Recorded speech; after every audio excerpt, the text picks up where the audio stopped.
तेवी जननिंदेचे येता लोट, शांती उदरी भरी घोट, कामक्रोधांची मोडिली वाट, करणी अचाट निरुपमा, द्विजी घातले वाळीत, आप्तवर्गी सांडिले त्वरित, खोपट बांधुनी अरण्यात, कांते सहित राहिला. विठ्ठलपंत आणि रुक्मिणी दोघांनीही घर सोडले. जाताना उमादेवींनी कन्येच्या हाती बळेबळे बाळकृष्ण दिला होता. केशवचाच धावा दोघांच्याही मनी सुरू होता. आता तर सारे त्याच्याच हाती होते. खरे तर सारे त्याच्या योजनेनुसारच घडत होते. दोघांनीही आळंदीची वेस ओलांडली, ओढा ओलांडला. वृक्षराजेंनी नटलेल्या सिद्ध बेटावर आले. 2 वृक्षांच्या मध्ये मोकळी जागा. बस पती पत्नी नवा संसार उभा करू लागले. वाळलेले गवत, माती कालवली. कुडाच्या भिंती, गवताचे छप्पर, छानशी कोटी साकारली.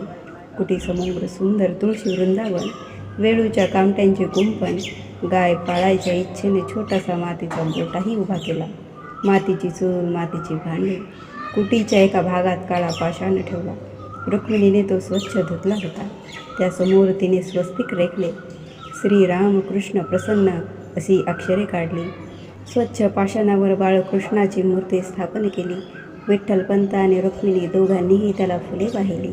मनोभावे नमस्कार केला. सारा भार त्याच्यावर सोपवला.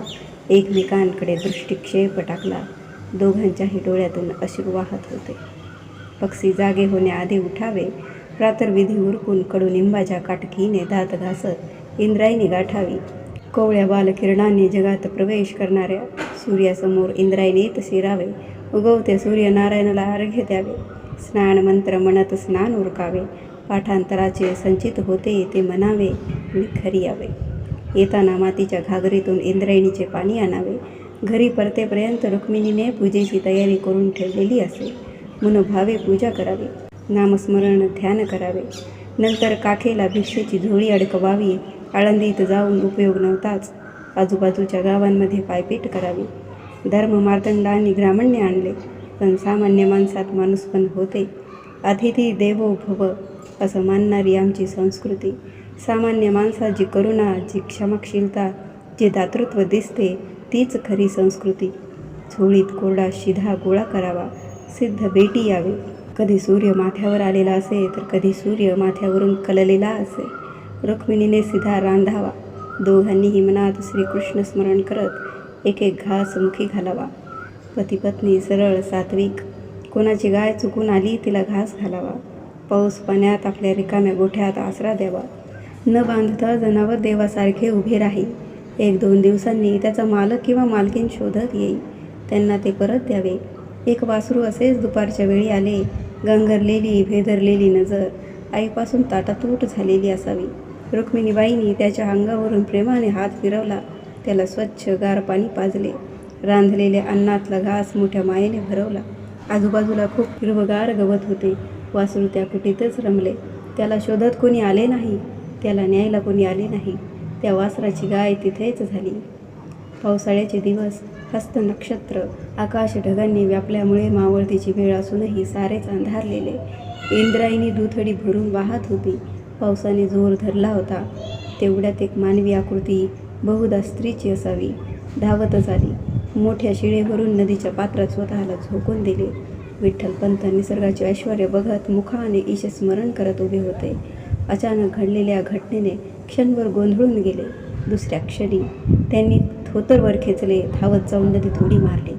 गटांगळ्या खाणाऱ्या स्त्रीला पकडले. उचलून काठावर आणले. कुंभाराची तरुण विधवा सून होती ती. थोड्या वेळानंतर ती भानावर आली. ओंजळीत तोंड लपवून रडू लागली. भर ओसरल्यावर म्हणाली, का वाचवलंस आम्हाला? माणुसकीच्या नात्यानं आत्महत्या करणं पाप आहे. आधीच मालक गेल्यानं पांढऱ्या पायाची म्हणतात. त्यात आज एकानं माझ्या आबरूवरच घाव घातला. कशाला जगू? कोणी केलं हे असं? लय मोठा माणूस, जात बीभरचीच. माझं कोण ऐकणार? विठ्ठलपंत गप्प झाले. काय बोलणार? शेवटी समजुतीच्या स्वरात म्हणाले, 84 जन्म पार केल्यावर मानव जन्माची प्राप्ती होते. अन्याय करणारा पापी, ज्याच्यावर अन्याय झाला तो नाही. आत्महत्या हा मार्गच नाही. यातूनही काही उपाय निघेल. चला घरी चला. विठ्ठलपंतांनी तिला घरी पोहोचवले. तिचा बाप गहिवरला. त्याने विठ्ठलपंताच्या पायावर लोळण घेतली. पोरीला 4 समजुतीचे शब्द सांगितले. विठ्ठलपंत सुन्न मनाने घरी परतले. श्रेष्ठ जात खालची जात अत्यंज छे. जन्म कुठे होतो याहून आपले कर्म काय आहे हेच खरे. जन्म श्रेष्ठ जातीत झाला खरा, पण नीच कर्म केले तो कसला श्रेष्ठ. जन्म खालच्या जातीत झाला, पण कर्म उत्तम तोच श्रेष्ठ. जात जन्मानुसार नाहीच, गुणकर्मानुसारच जात. जन्म आपल्या हातचा नाही, कर्म मात्र आपणच करणार, आपल्यावरच अवलंबून हेच सनातन धर्माने सांगितले. गीता सांगताना युगंधराने अर्जुनाला हेच सांगितले. लोक श्रुती स्मृती विसरले, लोक मूळ तत्त्वज्ञान विसरले.